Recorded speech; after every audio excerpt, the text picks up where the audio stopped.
Hi, welcome to the channel and welcome to this review of the Age of Sigmar Destruction Battletome Orruk Warclans, which has been very kindly sent to me by Games Workshop for free of charge to review.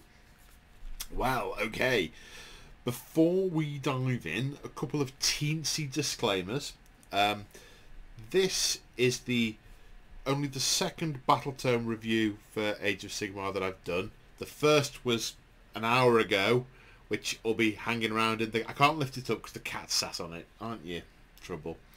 I've not done many of these before, and because I am relatively new to Age of Sigmar and still in the process of learning it and absorbing it all, I haven't got the previous edition to refer back to, and I also can't make all of those narrative connections yet because I am still building up my knowledge.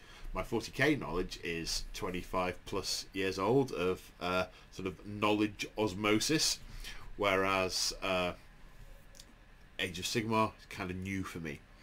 So it's going to be a little bit disjointed. I might make the occasional 40k reference by mistake. The other thing is this isn't a tight detailed focused review of all the units, all the changes, all of the abilities, all the spells and so on. This is very much me opening the book, going through it, talking about it, rambling. It's a ramble review, a ramble-roo if you like. So before you invest your valuable hobby time in it, you need that's what this video is. Although you've probably inferred that from the first 2 minutes already. First things first, the back of the book has a code in it, very similar to the 40k codices, and it says about download the Warhammer Age of Sigmar, the app, to access the rules for gaming on the go. So there's definitely, they have said there's going to be one, but you know, there's going to be an AOS app out there, which is super good news. So, starting at the beginning of the Battletome, as a new player, new to Age of Sigmar, it's kind of nice, this. And I don't know, I think in previous editions, the various Orruk clans have been in separate Battletomes and separate books. This is, I have to say, I like the way they've done all the Orruks in one book, and they each have their individual flavour, and you can use them on their own or you can use them combined, and I like that. So early on it talks about the Orruk hordes, and Gorka Morka the god, the Gork who is brutal but cunning, and Mork who is cunning but brutal. And then there's a bit of blurb about the cruel boys. They worship Mork above all, long-limbed and sinewy, but with a steely glint in the eye. They fight dirty at all times, contrasting to the Iron Jaws, who worship Gork. These Orruks are walking hillocks of muscle and bad temper, clad in half a ton of beaten pig iron. Nice. And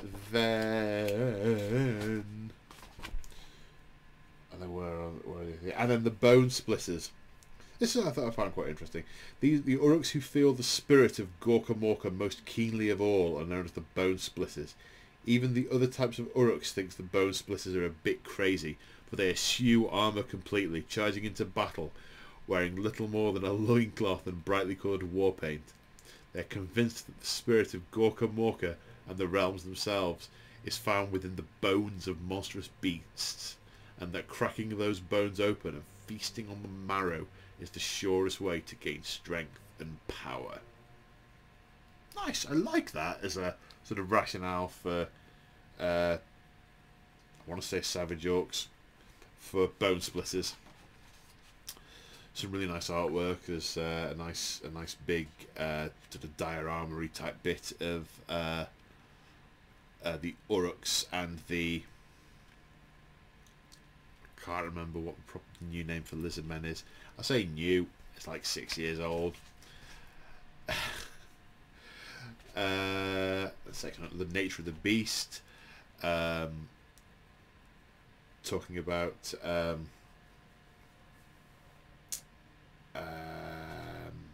you know, basically they've got bosses and they've got lads and the occasional shaman, relatively crude and straightforward cultures.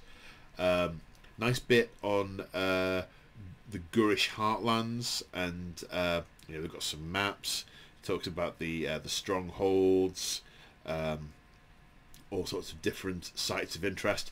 Exactly the kind of thing you can look at and go, I'm going to do a game there. Right, what do I need? It also interestingly talks about the flora and fauna that grows there, and the colours. It talks about the terracottas, ochres, and glinting ambers of the Gurish landscape. Are bright red streaks of blood, many splashed pale ivory, long bleached bones by the sun. I can see a table. I can see a table. Of course, I don't have any other things to make that table, which is a bit of a problem. But yeah. But yeah, so some nice stuff there. Then what have we got here? A section to roam the savage lands. To invade the lands of Gur is to walk into a cave of starving lions. Yet there is bounty to be had here, if one but has the strength to seize it. And in matters of might, the Orruks are never found wanting. Then history of violence, the usual thing. There's a few pages with little vignettes through time. There's a few pieces on the Age of Myth, then the Age of Chaos. Talks about the Greenskin Wars. In the Greenskin Wars, Arrakon the Ever-Chosen sees the irrepressible vigour of the Orruk race for the threat it is. He tasks one of his most trusted generals, Darkhorn the Devourer, to scour the Orruk menace from the realm of beasts.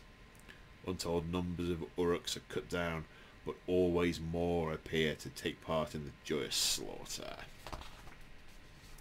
Then, Age of Sigmar and other things. What's this one? The Amberstone Floods. Intending to agitate the East Thundian coast so much that it shrugs off the remains of Excelsis off into the sea. The cruel boys of the Murrock Hills poison the lands around the city with floods of toxic swamp water. Were it not for the counter-assaults of the Huntress Yndrasta and the Lions of Sigmar, they might well have succeeded. So, Excelsis, I'm going to look at the map. Yes, that's the Sigmarite stronghold. And I think, if I remember rightly, that that city, the descendants of the Wood Elves live there. Like I said, I'm not totally up on my AOS yet, so work in progress. Right, cunning but brutal. So there's then a few pages going into the Cruel Boys, the newest addition to the Orruk family, where the iron jaws are focused and straight up physical might. The bone splitters are driven by primal superiority. The Cruel Boys have built their culture around acts of sneaky viciousness. Given that the rest of Orruk society leans more towards the brutal rather than cunning side of the Greenskins' duality, the Cruel Boys usually rise to the top through skullduggery more than force. It is their belief that the act of hard thinking is to be encouraged rather than something more to be held in suspicion. More than that, they maintain their habit of planning things in advance, that it leads to not only the best fighting, but also the best spoils. Lairs of the Cruel. The Cruel Boys tend to live in damp, squalid places where both sunlight and solid ground are in scant supply. These conniving greenskins like it that way, for it means they can skulk, slink and creep up on their prey without being noticed before it is far too late. Yes, there's, you know, where the Cruel Boys live, a bit about swamps, Cruel Boy culture, the patient Orruk, the wisdom of the shamans, and the tribes of the Cruel Boys. I'll get onto that in a little bit more. But then there's a page here, and they do this similar for the other Orruks. The Cruel Boys Warclan. There's a structure. The killer boss is the overall command. Then you've got Backstabber tribes, Git Snatcher tribes, Beast Breaker tribes, Death Spiker tribes, and auxiliaries. So in a Backstabber tribe, you've got a Kill Boss, Swamp Crawler Shamans, Merc Knobs, and Gut Rippers. In Git Snatcher, you've got Swamp Boss, Snatcher Boss, and the Marsh Crawler Slogoth. Beast Breakers, you've got Breaker Boss. Death Spikers, you've got Beast Skewer Killbows and Man Skewer Bolt Boys. Auxiliaries, Hobgrots, Grots, other hangers-on and chattel. Nice. The Cruel Boy's Claw. The most common and flexible military formation in the Cruel Boy Society is known as the Claw, formed around 5 distinct elements, 1 leader and 4 mobs. It's based on a taloned hand. After all, even the most dim-witted grot has at least 1 or 2 of these knocking around for quick reference. The thumb, as the strongest digit and mark of the cunning toolmaker, represents the claw's boss or shaman. The claw's constituent mobs are said to be under the thumb. The first of these is the jabber finger, which typically is made up of the largest and fightiest warriors in the claw. Next is the middle finger, the most raucous of their number. It is the job to rile up the Warclans' adversaries, finger insults and forcing them to make mistakes. So flinging insults. The job of a trophy finger is showing off. Usually it features fierce war beasts, so it tends to be the province of the Beast Breakers and Git Snatcher tribes. And the light finger is in charge of nicking stuff. This usually comprises of hobgrots or youths. This mob will destroy supply lines, sneak into camps at night, make false shows of strength, and even attempt the odd heist. Superb! They're the cruelest of the cruel.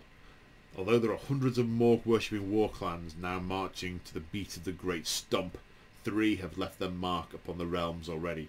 Widespread enough to lurk in every realm, they are the forerunners of the era of the beast, and they have everything to gain from it. Right, this is what I haven't got my head around yet. So, they all come from the realm of the beasts, but there are cruel boys in every realm. There are orcs in every realm. Urruks in every realm. I haven't got my head around that yet. So there's 3, and I'll go into a bit more detail in the abilities later on, because there's no sort of little one-liners here. But the Grinning Blades, there are little one-liners. Emerging from the vile-smelling mists come the Grinning Blades, the largest and most terrifying of the Cruel Boys' Warclans. They're big yellers. The big yellers prize loud noise over stealth and riotous colour over subtle intimidation. Then the Skullbugs. Seen as strange and a little morbid by their rival Warclans, the Skullbugs specialise in the use of poisons. They're not to disable and destroy, but to drive their war beasts into a frenzy. Then we have a section entitled Brute Force and Ignorance, which goes into what the Iron Jaws are all about. They're about brute force and ignorance. Then the structure of the Iron Jaws page is pretty brief. Mobs, fists and brawls. The Iron Jaws Warclan, Mega Boss. Then underneath the Mega Boss are 5 brawls. Brawls are unruly hordes of Iron Jaws. Then underneath each brawl is a fist. Fists are the most common fighting formation of Iron Jaws. Some are made up from identical mobs, such as Gore Fists and Brute Fists. Then under each fist, you've got mobs. Mob is the catch-all name for a group of Urruks. It can number anything from a handful of greenskins to a few hundred. Every mob has a boss at the head of it, and in the case of Ard Boys of the Iron Jaws, may include a banner or totem bearer. Then you've got Weird Knob Shamans and War Chancers are like excess ancillaries. It's like lads. Lots of lads. Lots of lads. Lots of lads. Lots of lads. Mega Boss. Then Infamous Iron Jaws, so there's 3 here as well. The Iron Sons. All Iron Sons love to show off, and since the armoured immensity known as Dakbad took the position of Megaboss, they have been cockier and more aggressive than ever. Bloodtooths.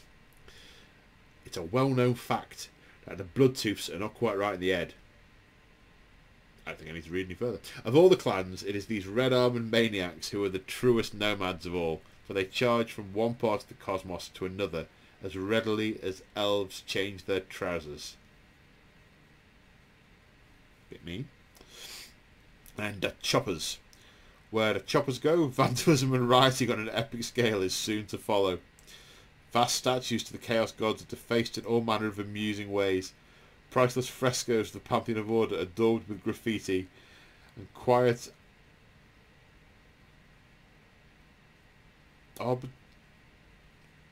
arbitoriums and gardens of contemplation are set on fire by Orruks that chant bawdy war songs. Then, deep in the bones. There's blurb about what the bone splitters are all about. The rooks of the bone splitters. So this is even less structured than the Iron Jaws.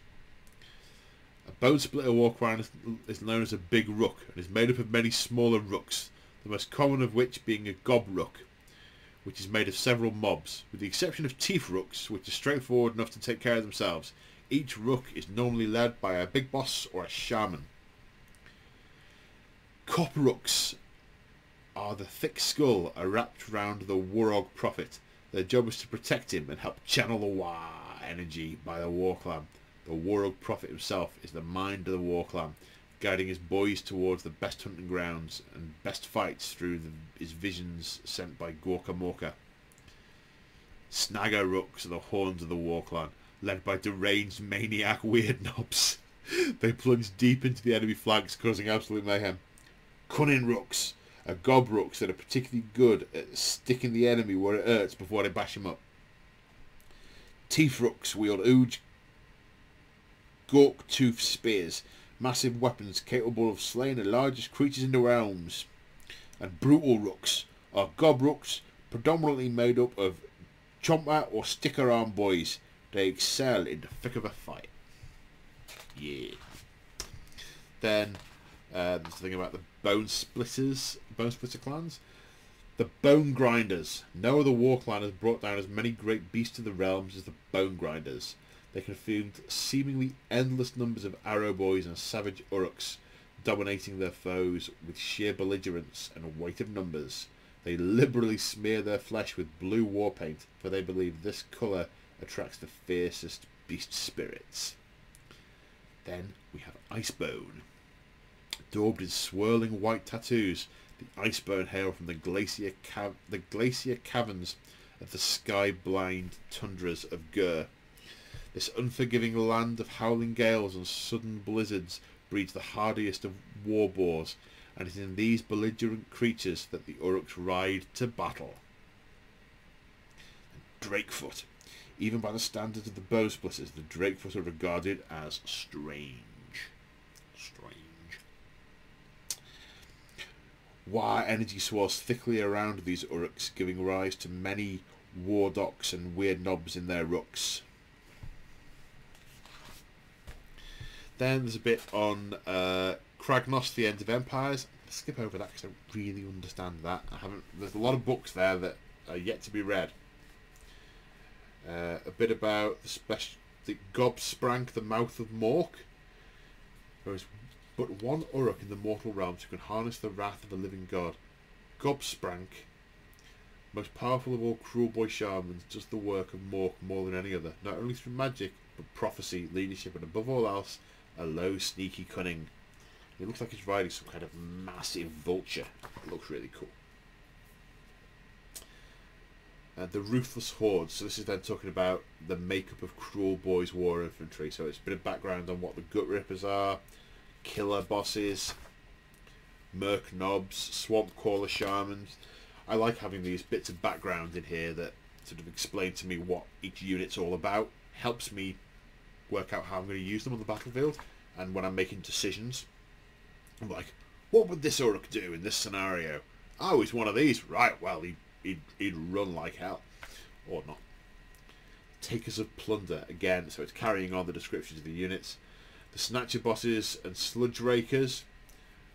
Marsh Crawler Slogoths. There's a picture of those, they look weird. The Cruel and Unusual. Man Skewer Bolt Boys. Beast Skewer Kill Bows. Hobgrot Slitters, so hobgoblins of some kind. Breaker Bosses and Murtooth Troggoths. These are basically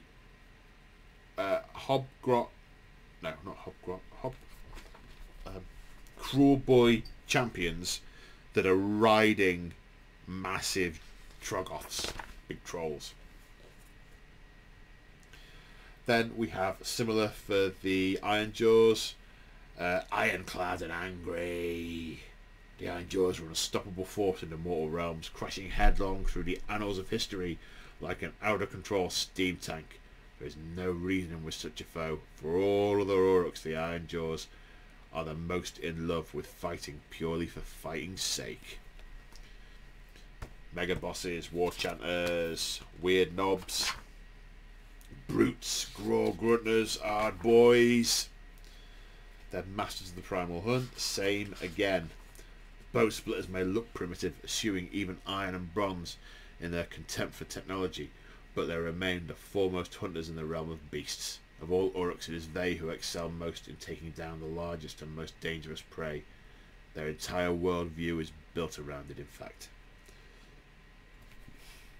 So what have we got? We've got Word Dog Prophets, War Docs, Savage Orruks, Manic Weird Bosses, Savage Big Bosses, Savage Orruks, Savage Big Stabbers, Boar Boys, all the toys.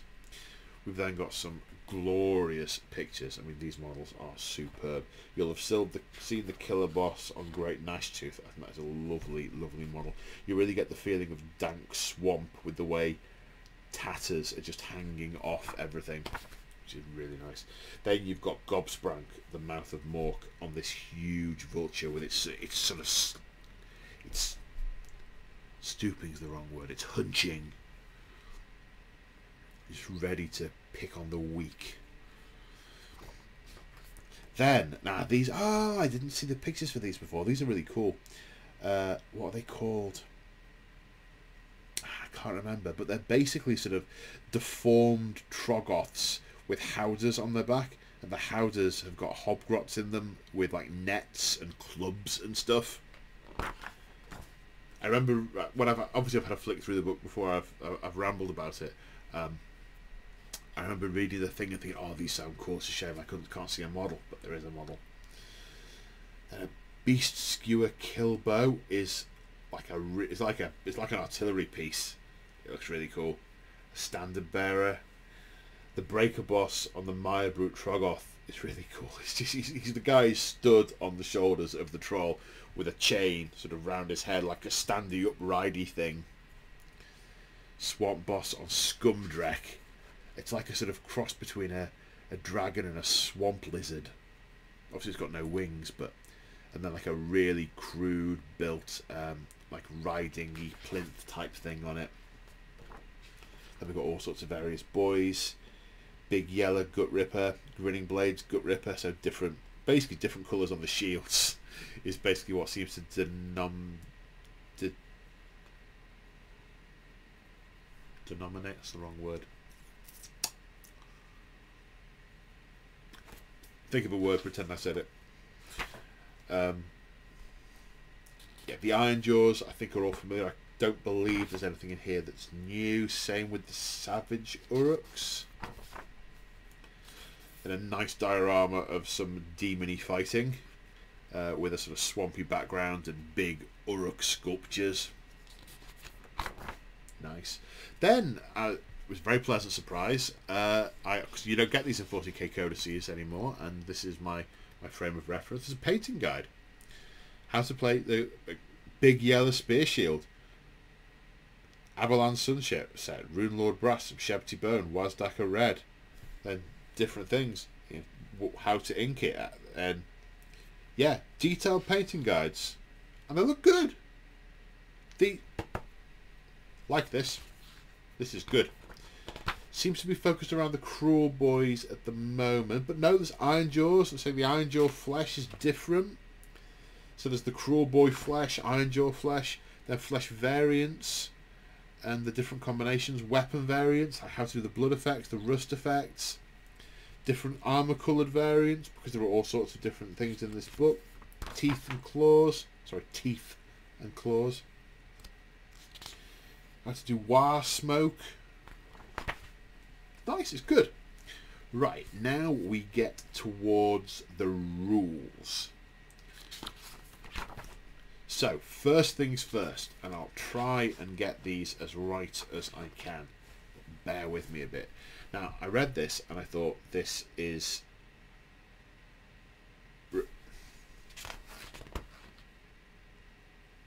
Right, yes, so I'm remembering it, but I'm not necessarily remembering all the pages in the right order. So your army from this book can either be a Cruel Boy army, an Iron Jaw army, a Bone Splitter army, or... what's it called? Or a Big War army. So there's different rule variants depending on whether you're running one particular type of Orruks or whether you want to combine more than one. And they are distinctly different, and they seem to have their own really nice flavour to them. So, first one, Cruel Boys. Allegiance abilities. Cruel Boy Warclans. They gain Grinning Blades. Oh no. Pick one of the following sub-factions. All Cruel Boys can use those allegiance abilities. Yep, okay, so they're either Grinning Blades, Big Yellows, or Skullbugs. They also get Venom-encrusted weapons. A modified hit roll of 6 causes a number of mortal wounds even equal to the weapon's damage characteristic. Nice. Cruel Boy War. Once per battle in the command phase, you pick a friendly Cruel Boy's general to fight. You can say they are calling a Cruel Boy War. If you do so, pick up to 2 other friendly units within 18 inches that have not fought yet. And the general and the other units you picked can fight one after the other in the order of your choice. So, going before your opponent. The sort of energy's up in them, and they pile in really quick. They jump in. Dirty tricks. After the players have received their starting command push before the start of the first turn, you can pick one of the following dirty tricks to employ during the battle. Noisy racket. Subtract 1 from wound rolls for attacks made by enemy units in the first battle round. Making a noisy racket, putting them off their shooting. Lethal surprise. Your scouts have laid a cunningly disguised pitfall traps out in no man's land. Roll 3 dice for each 4+. You can pick one different terrain feature or different objective that is not wholly within the enemy territory and secretly note it down. The first time an enemy unit finishes its move within 1 inch of that unit, roll a d6. On a 2+, that unit suffers d6 mortal wounds. Disappearing act. Roll 3 dice. For each 4+, you can pick a different unit that's not been reinforced, then roll the dice for each you've picked. If it's greater than the number of wounds, character...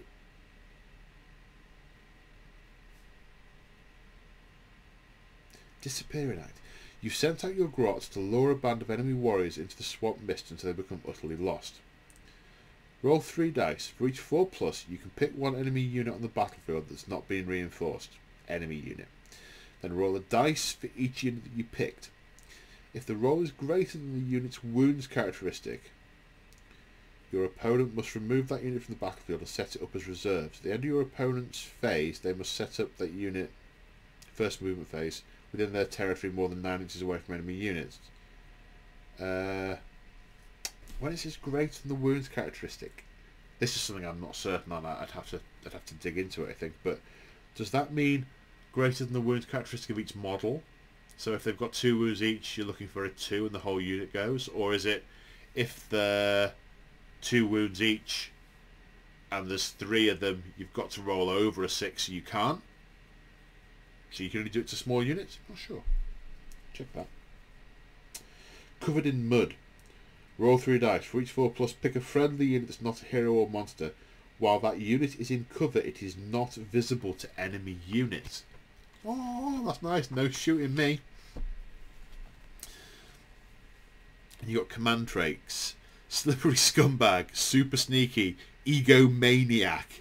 Oh, I've got to read that one. If this general is within 3 inches of another friendly unit, roll a dice before you allocate a wound or a mortal wound to this general. Or instead of making a ward roll for this general. On a 4+, pick one other friendly unit within 3 inches of the general. That wound is allocated to that unit instead and cannot be negated. This self-important boss is willing to use anyone to protect his own hide. Cruel artifacts. Eye Biter Ash, Mork's Eye Pebble, Beast Killer Slop, Spiker Seeds. What's Mork's Eye Pebble? Once per battle at the start of the enemy shooting phase, you can say the bearer will rub their Mork's Eye Pebble. If you do so, the bearer and all friendly units wholly within 12 inches of the bearer have a ward save of 5+. Sounds like a bad pickup line. Rub my pebble. Pebble? Rub my pebble? Right, Iron Jaws. Again, you get to pick the, I want to say clan? Warclan. Iron Sons, Bloodtooths, the Choppers. You've also got what you got. Iron Jaws War. Once per battle at the start of your charge phase, you can pick one friendly Iron Jaws general and say they're calling a war. Add 1 to charge rolls for friendly Iron Jaws units and improve the rend characteristic and melee weapons of friendly Iron Jaws units by 1. Ooh! Different, distinctly different. The cruel boys get in there and stab them quick before they can fight back. These guys just bang like a steam tank. See what I did there? Mighty Destroyers. You can use this command ability in your hero phase. The model that issues the command must be an Iron Jaws model, and it must be received by an Iron Jaws model. Oh, yawn. If the unit has received the command is more...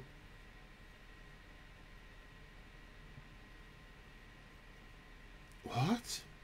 If the unit that received the command is more than 12 inches away from all enemy units, you must make a normal move. So it's a free move towards an enemy unit.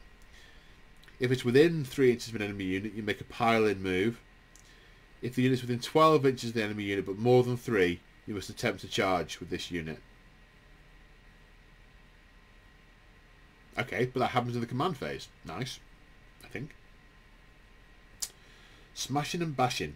In the combat phase, after a friendly Iron Jaws unit has fought, if any enemy units were destroyed by an attack, you can pick one friendly Iron Jaws unit that's not yet fought, that's within 3 inches of an enemy unit.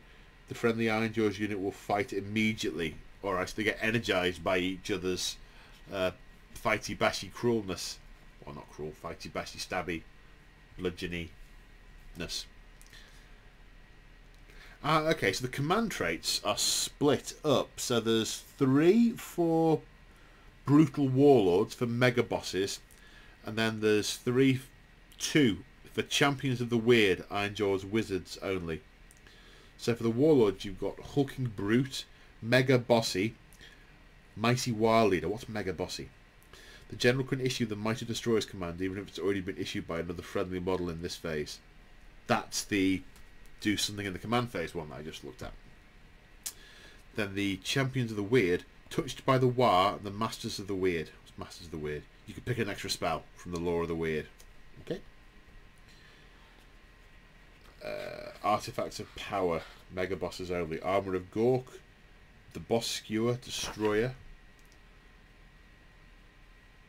Then we are into bone splitters.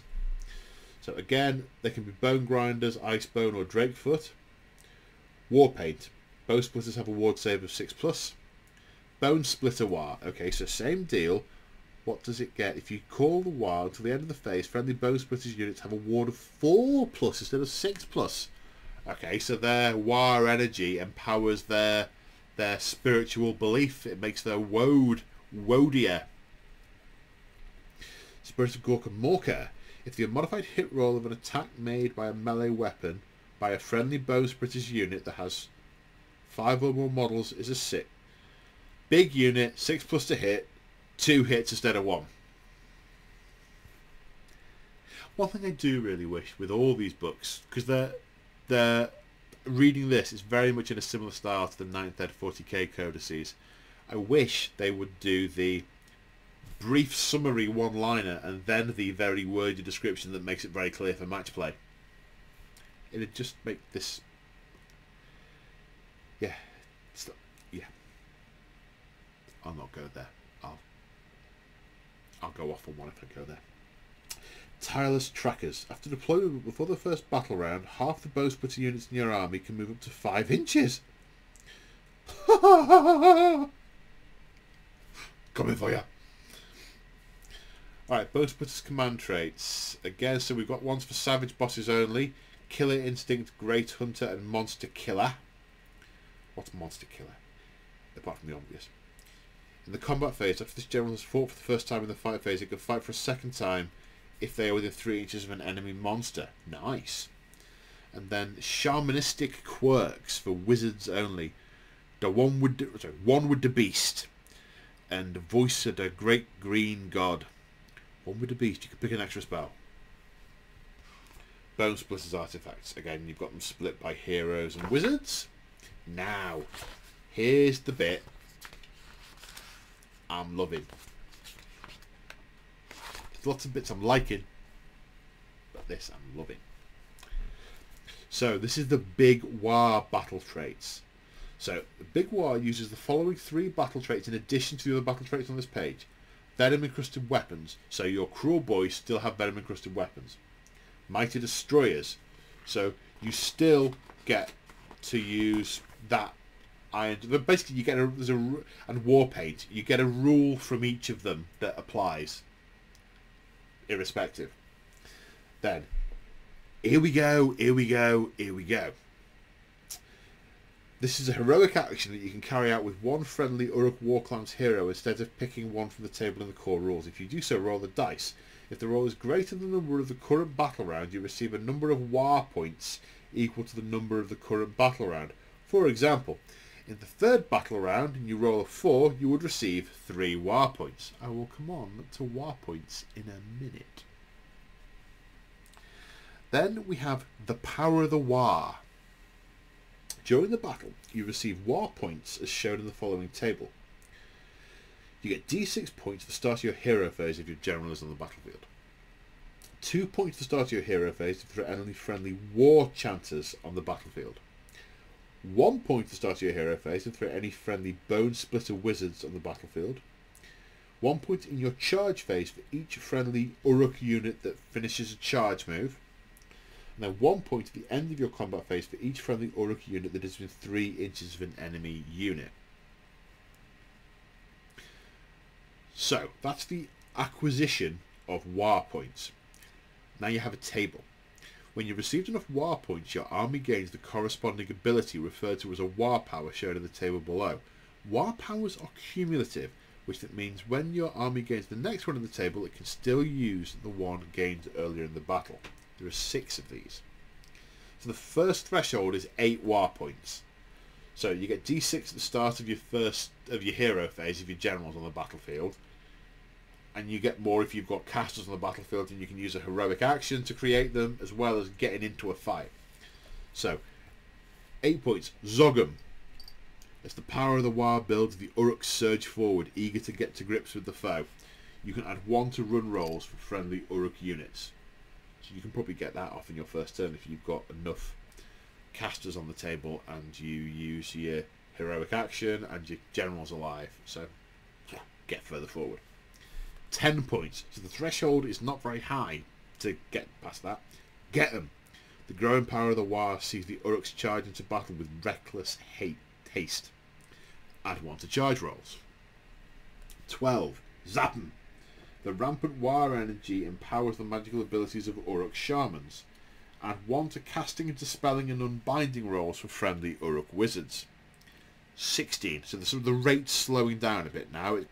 It's 2s for the first 3, every 2. 8's your threshold, then 10, 12. Now it goes 16, 20, 24. Smash 'em at 16. As the war pounds through their skulls, the Urruks fight with a trance-like intensity and focus. Add 1 to hit rolls with melee weapons for all Urruks. Basham at 20. As the war reaches a crescendo, the infectious energy strengthens the sinews of the Urruks. Add 1 to wound rolls for melee weapons for friendly Orruk units. And then at 24, wah! As the war becomes barely containable and requires just one last push. One last push. I'm talking about you, Puss. Not one last puss. You're not drunk. If you do so, add 1. At the start of your combat phase, you could say you will release the power of the war. If you do so, add 1 to the attack's characteristic of melee weapons used by friendly Orruk units for the rest of that phase. At the end of that phase, you lose all the war points you've received so far, and your army loses all of the war powers it has gained so far. So when to do it, and it's got to work, otherwise the energy's gone. I love that. That makes me think, well, I've actually got a couple of units of Iron Jaws that I got through Mortal Realms, and I've got some Cruel Boys that I got in a box, then just a couple of units of Savage Orcs, and I can get myself a nice little... Sorry. Bit nuts. Mount traits. Spell laws. There's the Law of the Swamp for Cruel Boys, Law of the Weird for Iron Jaws, and Law of the Savage Beast for Bone Splitters. I won't go through them all, but I'll pick a couple. Choking Mist, one of the Cruel Boys ones. Choking Mist is a spell that has a casting value of 7 and a range of 24. Alright, am I not paying enough attention to you? You have had your dinner, you know. Talking about Savage Beasts. A spell that has a casting value of 7 and range of 24. Pick a point in the battlefield within range and invisible. All units within 6 inches of that point are affected by a choking mist until the start of your next hero phase. Subtract 1 from the attack characteristic of melee weapons. Nice. Law of the Weird. Foot of Gork, Mighty Headbutt, Bash, Mighty Headbutt. Mighty Headbutt is a spell that has a casting value of 5, range of 16. If successfully cast, picks 1 enemy hero within range invisible to the caster. The hero suffers 1 mortal wound. If that hero is a wizard, they suffer D3 instead of 1. Like, the shaman headbutts the air, projecting a wave of green energy that seeks out enemy bosses to nut. Wizards are particularly vulnerable to the brutal front of war magic. Law of the Savage Beast. Squiggly Curse, Gorkamorka's Warcry, Power of the Weirboar, Glowy Green Tusks. As someone who used to play a were-troll in live roleplay, I want to know what the Power of the Weirboar does. The shaman summons a stampede of roaring swine spirits that temporarily transform a mob of bone splitters into snarling, rage-filled demi-beasts. Casting value of 6, range 24. Pick a friendly bone splitters unit. To the end of the hero phase, add 1 to run and charge rolls. Add 1 to hit rolls for attacks, but the unit can't shoot. Melee attacks. Right, now we've got the Warclans. So, Cruel Boy Warclans. Cruel Boy Warclans. Grinning Blades. They have Outer Mists. The shamans of the Grinning Blades make sure the lads are swathed in thick, concealing fog before the battle begins. During the first battle round, friendly Grinning Blades units are not visible to enemy models that are more than 12 inches away from them. Won't make a huge amount of difference against some armies, but others, big difference. Mostly human units, or elfin units, I think. Big Yellers, only the best. The crossbows of the Big Yellers are just that bit better than those of the other Cruel Boys. Not that rival Warclans would ever admit it. Add 3 inches to the range characteristic of missile weapons used by friendly or... In addition, the first battle round, the first time a unit shoots, you can reroll 1s for the hit roll. You can reroll 1 of the hit rolls for 1 of the attacks. Okay? A reroll to hit in the first round per unit. Skullbugs. Crawly Swarm. The skullbugs and their loathsome war beasts are magnets for all kinds of biting and wriggling creepy crawlies. When an enemy unit is picked to fight, roll a dice if it's within 3 inches of a friendly Skullbugs unit. Add 2 to the roll if the enemy unit is within 3 inches of any friendly Skullbugs monsters. On a roll of 6, subtract 1 from hit rolls from attacks made by that enemy unit in that phase. Nice. Very off-putting. Very squiggly and off-putting. Like Ironjaw's Warclans, the Iron Sons. Alright, get 'em. Use this command ability at the end of the charge phase. It's a command ability? Okay, it's a command ability. The unit receives the command, must be a friendly irons, etc. The unit can attempt to charge.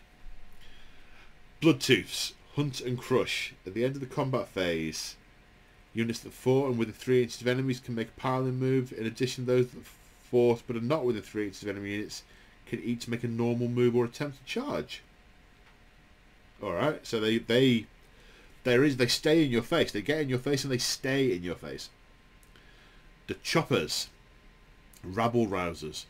When you use the violent fury ability of a friendly war chanter, pick 3 different friendly units in any combination instead of 1 friendly unit.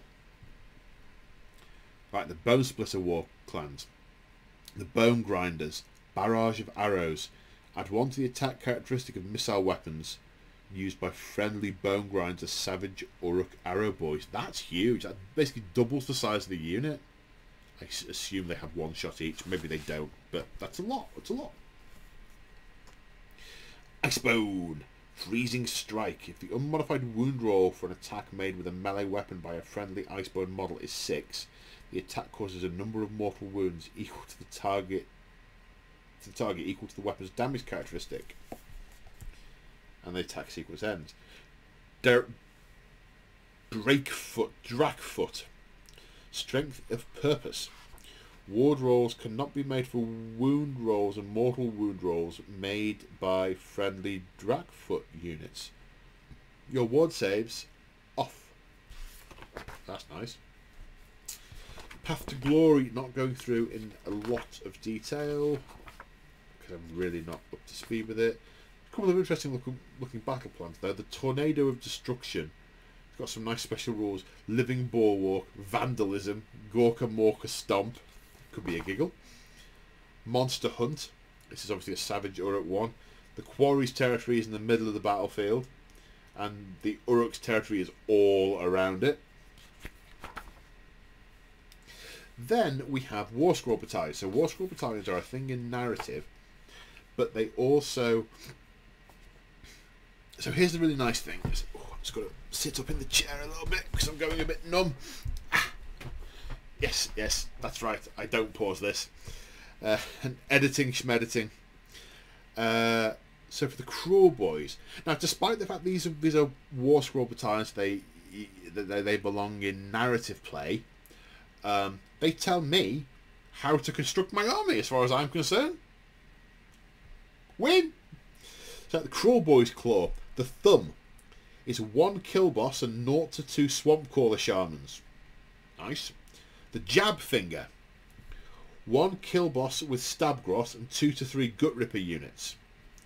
The Middle Finger, 1 Merc Knob, 1 to 3 Skewer Bolt Boy units, 0 to 2 Beast Skewer Killbow units. The Trophy Finger, 1 Snatcher Boss, 0 to 1 Boss Breaker on Merc Brute Troggoth, 1 to 2 Marsh Crawler Sloggoths. And the Little Finger, 2 to 3 Hobgrot Slitter units. These are not easy to say. So it's cool. I like it. I would totally use that to build my Cruel Boy army. Perfect. These books are working for me. Ironjaw's Brawl. Okay, the Hard Fist, Orruk Warchanter, 3 to 5 Hard Boys. The Brute Fist, Mega Boss, 3 to 5 Brute units. The Gore Fist, Mega Boss on Maw Crusher, 3 to 5 Gore Grunter units. Iron Fist, Mega Boss, 3 to 5 Orruk Brutes, Orruk Gore-Grunter, or Orruk Ardboy units in any combination. And a Weird Fist, Orruk Weird Knob Shaman, 3 to 5 units of Ardboys, Brutes in any combination. And these do have abilities associated with them, but I'm not going to go through those. The Bone Splitters Big Rook, the Cop Rook, 0 to 1 Wergog Prophet, 2 to 5 War Docs, 2 to 5 Savage Orc Moorboy units. Brutal Rook, Big Boss, Orruk's Savage Boys, 2 to 5 in any combination.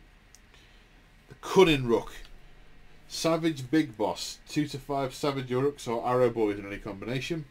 A Snagger Rook, 1 Manic Weird Knob, Maniac Weird Knob, 2 to 5 Savage Boar Boy Maniac units. And a Teeth Rook, 1 Savage Big Boss and 2 to 5 Savage Big Stabber units. Nice. Then we've got Grand Strategies and Battle Tactics, and then we have Core Battalions. So I don't know the extent to which these mirror the same abilities in the core rulebook, but they do seem to be different. An Ironjaw Fist is 2 units of Ironjaw, 2 Ironjaw troop units, and an option on 3 more. No heroes or anything, just lads. And these have the Slayers. Once per battle, a unit from the battalion can receive the all-out attack or unleash hell command without spending a command point or without it being issued by a commander. The Cruel Boy Finger has got a Cruel Boy Leader with a wound characteristic of 10 or less, 2 Cruel Boy Troops and an option on a 3rd, and up to 1 Hobgrot Slitter unit. And these have Strategists. Once per battle, receive a command point for free. And the Bone Splitters Rook has got a Bone Splitters Sub-Commander, which is a leader with a wound of 10 or less. Then 2 Bone Splitter Troops and an option on 3 more. And they get Swift. Once per battle, 1 unit can receive the at the double or forward to victory without the command point being spent. Okay. Right, we're on to the War Scrolls now. And I have even less basis for comparison for these, so yeah, I'm just going to pick a few bits out. I'm not going to go into all of them. There's Krangros, the End of Empires, who is a 2+ save. I mean, I haven't seen that anywhere in AOS yet. Gorsbrak, the Mouth of Gork, he's got 14 wounds, 14 inches move when he's on full wounds, only 5 up save, mind. Obviously he's a wizard. Mork says no. Each time this unit unbinds a spell, the caster suffers D3 mortal wounds. Sorry, that's not really that funny. That's really funny. And then presumably this is part of the same kit, because the model looks sufficiently similar. Killer Boss on a Corpse Ripper Vulture. Nice. 14-inch move, 14 wounds. Jab Boss Sticker. 4 attacks, 3+3+, -1, 2 damage. Ooh. The other thing is, they've got all the Cruel Boys together, then all the Ironjaws together, then all the Savage Urruks together. Thank you. The number of books I go through where they've got all the characters and you have to think, but I am only interested in this type of, these few sub-units. Particularly, I find that irksome in the 40k Space Marine Codex. I want all the first generation Marine stuff together and then all the Primaris stuff together. But that's just me. Who am I? Kill Boss on Great Gnashtooth. Kill Boss with Stabgrot. What's a Stabgrot? A companion. This unit's Stabgrot is armed with a prized shiv. The Stabgrot must remain within 1 inch of the Kill Boss. For all rules purposes, the Kill Boss and Stabgrot are treated as a single model. Okay, the prized shiv has got 3 attacks, 4+4+, -1. Nice. You hold them off. Before you allocate a wound or mortal wound to this unit, or instead of making a ward save for this unit, you can choose to risk the unit's stab grot. If you do so, roll a dice. On a 1 to 5, the stab grot is killed and the wound is negated. On a 6, the stab grot is not killed and the wound is negated. If the stab grot is killed, the model representing this wound is removed and the wound is negated. So I'm guessing you lose the prize shiv attack. Doesn't explicitly say it, but you know that makes common sense. Merc Knob with Belcher Banner. Oh yeah, cool. Standard bearer. Swamp Crawler Shaman. Gut Rippers. Standard. Oh, these are 2 wounds. I didn't realise these had 2 wounds. 2 wounds, 5+ save. Nice. 2 attacks each, 4+4+1 damage. For the weird sticker. Wicked sticker. Wicked sticker. It's wicked, isn't it? Ah, the youth. Very, very far away in time from being young, as you will not have been able to infer at all from my lingo, my perfect vernacular. Swamp Boss Scumdrek. 15 wounds, 8-inch move. Its attacks degrade. Grasping Talons, Noisome Bite, and Thrashing Tail. Oh my god.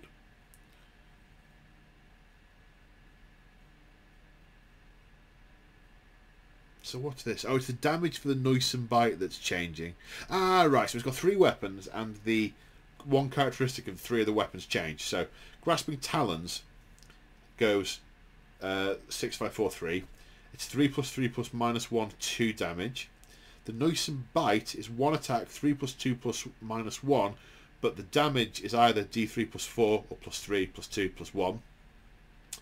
The Thrashing Tail, 2 attacks to hit 3+, to wound goes 2+3+4+5+, -2 and 2 damage. Okay, that's cool.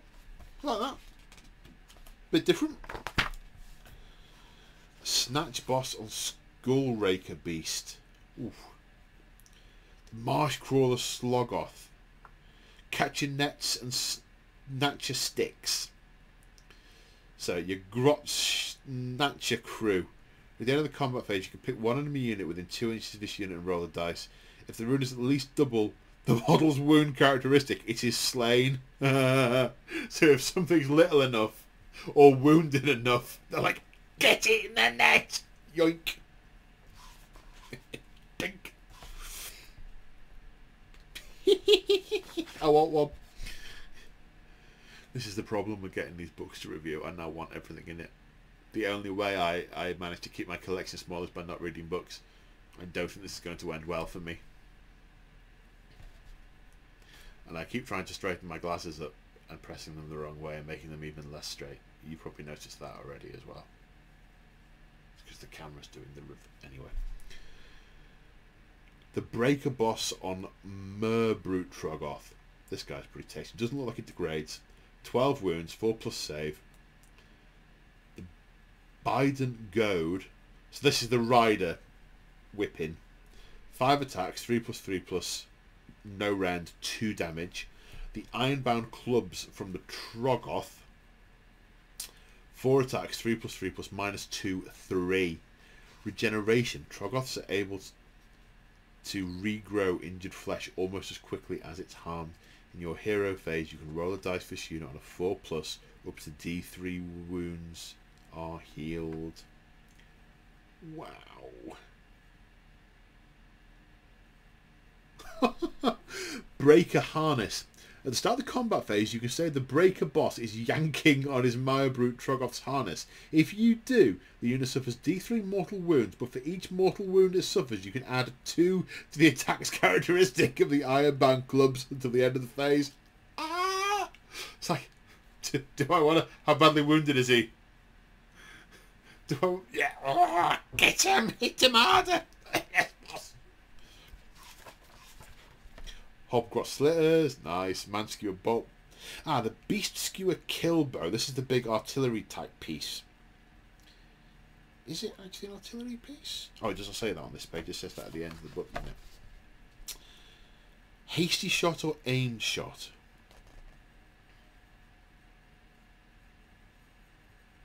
When this unit attacks with beast skewer bolts, use the aim shot missile weapon characteristic if it did not move. Otherwise, use the hasty shot, or if it's within 3. There's a few more characteristics, but basically, if you stay still, use the aim shot. 2 foot range, 1 attack, 2+ to hit, 3+ to wound, -2 damage, skewered. Damage is C below, and the hasty shot's similar, but it's not as powerful. But the damage, they both say C below. To determine the damage characteristic for an attack made with a beast skewer bolt, roll the number of dice equal to the wound characteristic of the target unit. The damage characteristic is equal to 2 + 1 for each roll of 5+, up to a maximum damage characteristic of 12. Okay, so if the wounds characteristic of the target unit, so if you're firing at a character that's got 8 wounds, you roll 8 dice for every 5+. The damage characteristic is equal to every 5+ you roll +2. So it's unlikely to kill anything, but likely to maim almost everything. No, don't think outright anyway. Right, now we're on to the Iron Jaws. We've got a couple of big guys riding some big beasts. Gordak, the Fist of Gork, and a Mega Boss on a Maw Crusher. Yes, they look like really big brutes. Are they Wyverns? They look Wyvern-y. Like dragons with only 2 legs. Orruk Mega Boss, 7 wounds, 3+ save, 8 attacks, 3+3+, -1, 2.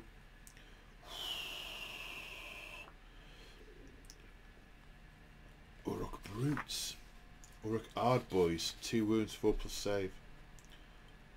Orruk Gorgrunts. Oh, these are on the boar things, aren't they? 5 wounds each, 4+ save. Gee whiz. Orruk Crushers, 3 wounds, 4+ save. Iron Skulls, 2 wounds, 4+ save. Dead Ard, ward save of 5+. Other models have a ward save of 6+. Oh, it's the champion. Oh, is this the... I think that might be the Underworld's unit. Right, now we're into the Bone Breakers, Bone Splitters. Warrug Prophet, 7 wounds. Savage Orc Big Boss, 6 wounds, 6 attacks. 3+3+, -1, 2+. Let me at him. After this unit is fought in combat phase for the first time, you can pick one friendly Bone Splitter unit that's not yet fought within 3 inches. And that's wholly within 12 inches of this unit. That unit fights immediately. Ah, right, so it's a timing thing again. Maniac Weird Knob. Bone Spirit. Bone Spirit is a spell. Oh, it's a caster. I didn't realise that. Bone Spirit is a spell that has a casting value of 7, a range of 12. Successfully cast. One friendly Bone Splitter unit.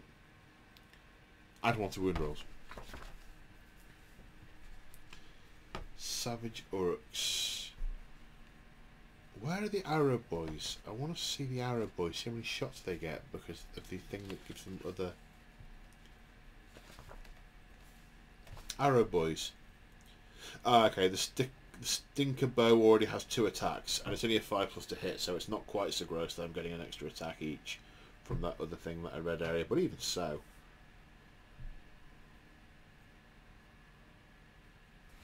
Whoa.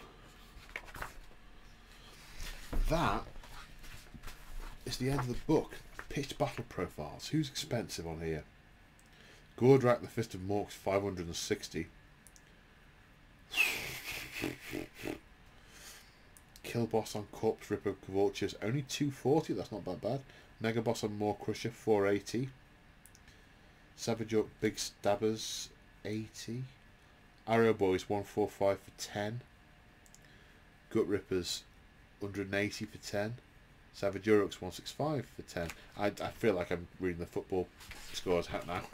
So that's the end of the book. That's the end of the review. So in summary, I really like what they've done with that. I really like the way they brought. I mean, it doesn't include Gloomspite Gits. I think they're very separate from that perspective. But basically, it brings all the greenskins together, all the Orruks together, and there's a nice. You can play each one with. It looks like there's a decent amount of flavour in there. Of course, I don't know if they've trimmed down a bunch of stuff from previous books because I haven't got the previous books, so relatively new. So there may be some stuff has been lost in this process, but just looking at it as a standalone, it looks like it's a really nice, effective way of doing them individually or combining them together into something different. Thank you. Combine them together into something bigger, and I love the feel of the War energy building up in that combined big War army. I really like that. So yeah, this tempting to do something. Tempting.